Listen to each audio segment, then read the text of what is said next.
Welcome back to அன்புடன். Climate எப்படி இருக்குன்னு பார்த்தீங்களா? நல்ல மழைங்க. ரொம்ப மழை பெய்யல. ஆனால் வந்து தூறிட்டே இருக்கு. இந்த மாதிரி ஒரு கிளைமேட் வெளியில் இருக்கும்போது நமக்கு வீட்டுக்குள்ள சூடாக ரசம் சாதம் கொடுத்தாலே சூப்பராக இருக்கும். ஆனால் நான் இன்னைக்கு சட்டியில் செஞ்ச ஒரு ப்ரான் ரைஸும் அது கூடவே சூடான கிறிஸ்பியான ஃபிஷ் ஃப்ரையும் வரேன். வாங்க எப்படி பண்ணுறதுன்னு குயிக்காக பார்த்துடலாம். இஞ்சி பூண்டு அது கூடவே சின்ன வெங்காயம் இருந்தால் எடுத்துக்கோங்க. நான் பெரிய வெங்காயம் போட்டிருக்கேன். காஷ்மீர் ரெட் சில்லி ஒரு 10 சேர்த்துக்கலாம். இந்த காரன்றதால நான் கொஞ்சமாக போட்டிருக்கேன். ஒரு 2 டீஸ்பூன் அளவுக்கு தனியா, இது எல்லாத்தையும் நல்லா அரைச்சி இந்த மாதிரி ப்ரான் கூட சேர்த்து அது கூட மஞ்சத்தூள், காஷ்மீர் ரெட் சில்லி, கொஞ்சமாக கரம் மசாலா, கொஞ்சம் லெமன் இதெல்லாம் சேர்த்து மேரினேட் பண்ணி ஒரு பிளேட்டை போட்டு க்ளோஸ் பண்ணி வச்சிடலாம். இதில் இருக்கிற ஜிஞ்சர் கார்லிக் பேஸ்ட்டு, அதுக்கப்புறமா லெமனு, உப்பு இது எல்லாமே வந்து பார்த்திங்கன்னா ப்ரானில் நல்லா ஊறட்டும். ஒரு 10 மினிட்ஸ் கழித்து வந்து நம்ம இந்த ப்ரான் ரைஸ் வந்து செய்யலாம். இதை வந்து நீங்கள் தவாலே பண்ணிடலாம். நான் வந்து இன்றைக்கி மண் சட்டியில் வச்சு பண்ணலாம் அப்படின்னு நினச்சேன்.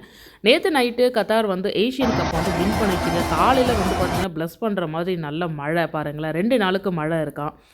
இப்போது தேங்காய் எண்ணெயை நல்லா சூடானதுக்கப்புறமா இப்போ நம்ம மேரினேட் பண்ணி வச்சுருக்கிற ப்ரானை இது கூட சேர்த்து ஸ்லோ ஃப்ளேமில், அதாவது மீடியம் ஃப்ளேமில் வச்சு நல்லாவே வந்து ப்ரான் குக் ஆகிற வரைக்கும் ஃப்ரை பண்ணிக்குவோம். வேறு எதுவுமே இது கூட சேர்க்க தேவையில்லை.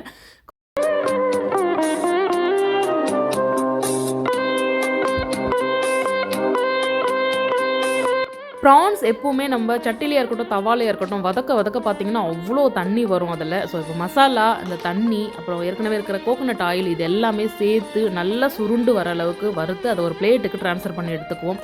அதே தவால திரும்ப ஒரு 3லேருந்து 4 டீஸ்பூன் அளவுக்கு தேங்காய் எண்ணெய் விட்டு கொஞ்சமாக சீரகம், சோம்பு, காஞ்ச மிளகாய், அது கூடவே நீல வாக்கில் கட் பண்ண இஞ்சி, கருவேப்பிலை, அதுக்கப்புறம் நீல வாக்கில் கட் பண்ண வெங்காயம் இது எல்லாமே நல்லா வதங்கினதுக்கப்புறமா கொஞ்சமாக சால்ட்டும் சேர்த்துக்கோங்க. இப்போ நம்ம ஏற்கனவே ரோஸ்ட் பண்ணி வச்சுருக்கிற ப்ரான்ஸை இது கூட வந்து சேர்த்துடலாம். இந்த மாதிரி சாதத்துக்கு வந்து பார்த்திங்க அப்படின்னா நல்ல சாதம் வந்து நல்லா நெட்டையாக இருக்கணும். அதாவது குழஞ்சி இல்லாமல் சாதம் வந்து கொஞ்சம் ஓரளவுக்கு பிரியாணி ரைஸ் எப்படி இருக்குமோ அந்த மாதிரி வடித்த சாதத்தை ஆற வச்சு இது கூட வந்து மிக்ஸ் பண்ணிவிடுங்க. மிளகு இல்லாத சீ ஃபுட்டா அப்படின்னு கேட்கலாம். கடைசியாக பெப்பரோ கொஞ்சம் தூவிட்டோம் அப்படின்னா காரசாரமான நம்மளோட ப்ரான் சட்டிச்சோறு ரெடி ஆயிடுச்சு.